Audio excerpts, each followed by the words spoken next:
In terms of opiates, we haven't done a great deal of research on opiates and ATS in East and Southeast Asia, but if that were to be put on, it would come somewhere about here, to about $3 billion. The main findings, which surprised me actually, it surprised me that that drugs were in totality, all of these matters relating to illicit movement of drugs are still far and away the biggest source of fuel for transnational organized crime syndicate work in the world. These numbers, which I hope are readable, Sebastian's not there, but Christine is. Can you read them okay? Yeah. These numbers give you an indication of how relevant the illicit market in drugs is to fuel a lot of these things. But an important dimension, which is reflected, I mean, Peter, when we were talking just now about things that we need to be aware of. The way that transnational organized crime groups are working now is, I think, reasonably different from what it was like 20 years ago, where there was a lot more. Most of you have probably seen the film The Godfather. It's a lot more based on kinship and brotherhood and loyalty and sort of certain crime types that they would focus on. I mean, the one memorable image from that film is when the Godfather says, he doesn't want to get involved in drugs because it's bad for kids and so on, but he's prepared to do all the other organized crime things. That's kind of bye-bye. Right now we see networks developing opportunistically, occasionally, linking up with each other for a specific job and then disappearing again. We see a situation like, for example, and I gave this example yesterday, Victor Bout, the Russian or the arms dealer from the East. He specialized not only in trading arms illicitly, but also in selling cut flowers and frozen fish. And you dip in and out of the illicit and illicit markets, makes you much more difficult to profile from the law enforcement point of view. So we have a lot of other things that are of concern. This is the excerpt from this document relating to timber trafficking. It's a fairly busy slide, but it says some fairly basic things. Again, I'm hoping the next time around we'll have much more excuse me, a refined set of things to say. Essentially, it shows that our region, which, when you look at the forest cover, what little is left in Sumatra, what's on Kalimantan and what's in Papua, and basically islands in between, and also Solomons. Our forest cover in that zone, and perhaps extending here, represents roughly 20% of what is the tropical vegetation cover on the planet now. And it is about 7% of the original species are still living there, especially here and in Papua. Under threat, significantly under threat. This is what allows, and what happens in Central Africa and the forests available still in Amazonia. That's basically the lungs of the planet, taking in our carbon dioxide, giving us oxygen to breathe. It is disappearing at a rapid rate. There are any number of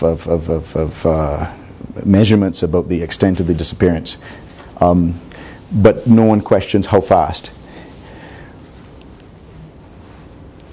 It is estimated that about 40% of the world's timber is sourced illegally.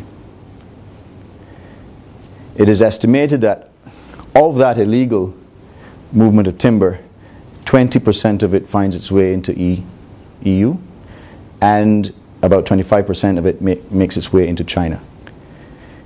China will use it to basically as a consumable for its own economic growth and for parquet floors and furniture and so forth. It will also re-export that timber to North America and Europe and other places, Australia included. And in that way, we have a big problem. There are a number of things. I mean, I could go into detail about how in Kachin State in northern Myanmar, basically it's all gone. And it's all gone largely as a result of exploitation by leaders of groups that have been given autonomy for political purposes by the government in Naypyidaw, or as it was then in Yangon earlier. So, and I talked earlier about how the state can be a predator on its people. The state can also be a predator on its land resources and its forests. And unless we govern those resources well and wake up about this, we are going to be in serious trouble.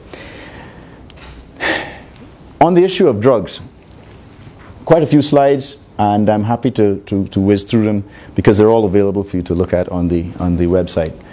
But big picture is that, and this will come as a controversial point to many, perhaps many in the room who have questions about the international drug control regime and the extent to which it should be deregulated, depenalized, decriminalized, or legalized.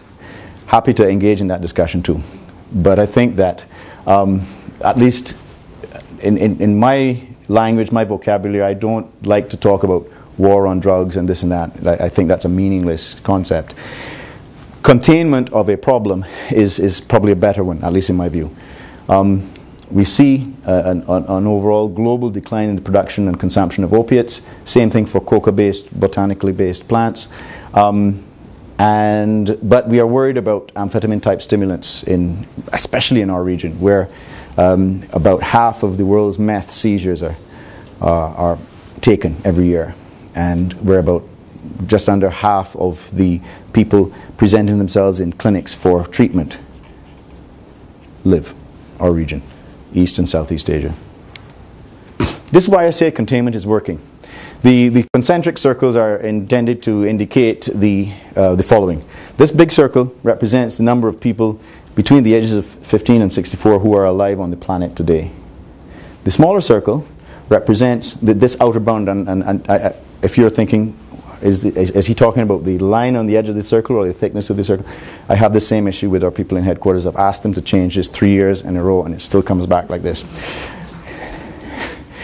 The edge of that outer circle represents the number of people of that age range who have used illicit substances at least once in the previous 12 months. And that includes cannabis, and that's the majority of people in this circle. Compare that with this. Okay, then you go in further and further. Number of people who are problem users or who are dependent. They're clinically dependent. They need treatment. They need to have some kind of care. Yet a smaller circle. And at the center, people who are at an extreme stage of dependency and are injecting. Point being that in comparison with other substances that can do you damage, alcohol to excess and tobacco, this is pretty small. The alcohol tobacco circles would be kind of out here, relatively speaking. Again, a crude measurement of something, but something that the international community has been working on controlling for the past 100 years. We've made some startling mess-ups in terms of what we have been trying to do in certain countries and getting the policies wrong, and there has been a hemorrhage in the 1970s of narcotic production and so forth. All true. But as a whole, it's, and I say this knowing that you all are all aware that the prevalence of consumption of ecstasy in Australia is highest on the planet per capita. Yeah, there's some issues. We have by no means won this thing, not to use the win-lose thing, but we've not gotten on top of it. But there are signs that are positive.